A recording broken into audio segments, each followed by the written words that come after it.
Chief. Thank you. I'm taking there's no more questions, so we're going to move to the amendment. I just want to make a point, if I could.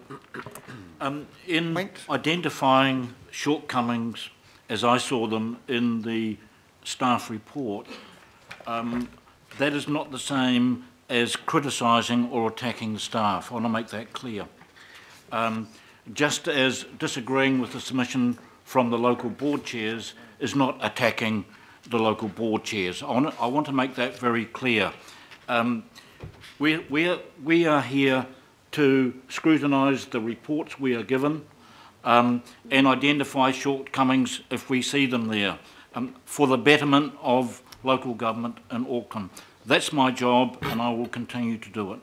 Thank you. Thank you, Councillor Lee, and we take your point, but it is also a very fine line. So, okay, we're going to move to the amendment. Does Councillor Casey or Councillor Walker want to speak to the amendment? By division. Okay, we're going to by division. We are going to vote on that. Is it too late to ask a question about the purpose of this? No, you can ask a question. I'm just really struggling to understand the nuances here in terms of if the delegation is made to the CEO, where the weighting would be, and I just wonder whether the mover of the amendment could actually just identify her intentions with this. The intention is to give the decision to the Chief Executive. Mr. Chair, just one other, if I could.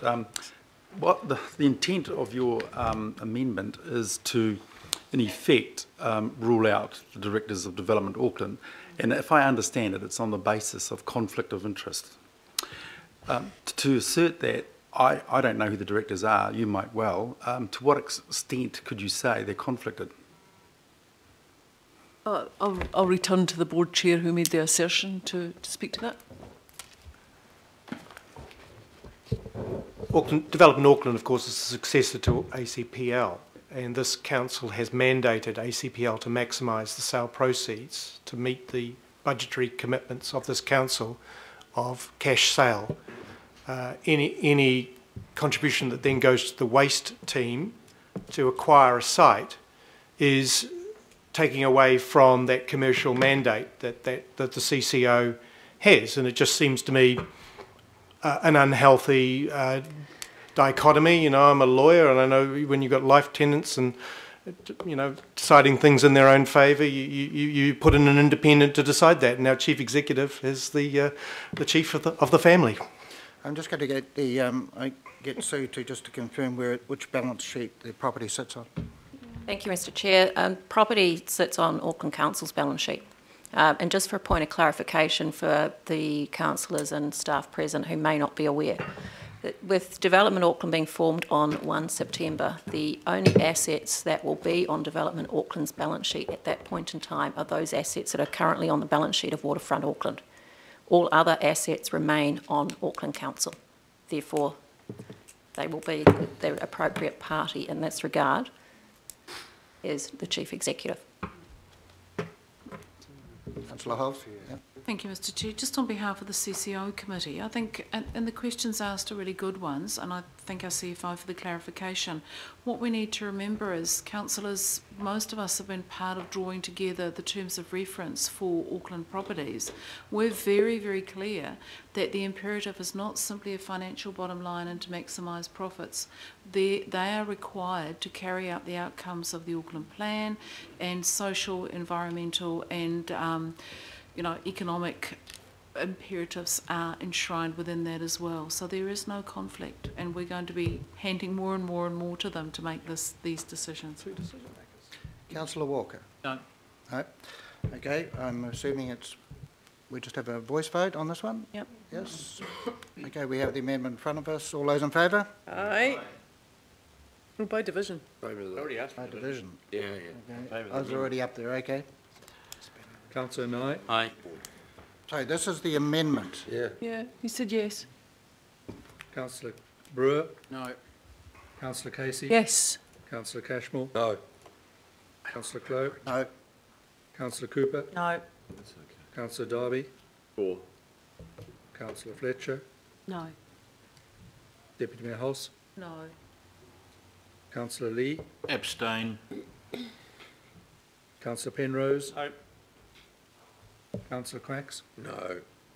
Councillor Stewart, No. Member Taipari, For. Member Tamahiri, For. Councillor Sir John Walker, No. Councillor Wayne Walker, Yes. Councillor Watson, For. Councillor Wood, Yes.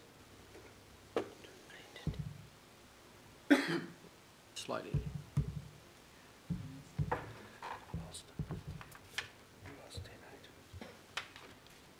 Lost 10-8. So we'll go to the substantive motion.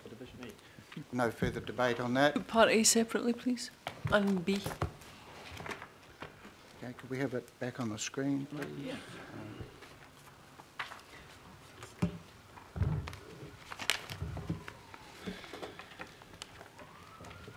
Okay, we're going to put A. Those in favour? Aye. B. No, you're not having against. Sorry. Against. I thought it was unanimous. It wasn't, no. So against, I'll put that again. Against on A. No. No. Recorded, please. Okay. Yes, please. Everyone else recorded? Okay, B. All those in favour? Aye. Against? Against? No. No. Recorded. Record Same. one Favour? name against both, well, against Yep. A anyway, please. We have C. All those in favour? Aye. Aye. Against? And D. All those in favour? Aye. Against? Thank you. Right, members, we're going to ask if we can have a change in the precedent. We want to bring forward item number 13, and Councillor Clow and Deputy Mayor Hulse are moving that because Mr Kimpton has to leave at an appropriate time. So all those in favour with that? Aye. Against? Okay, thank you.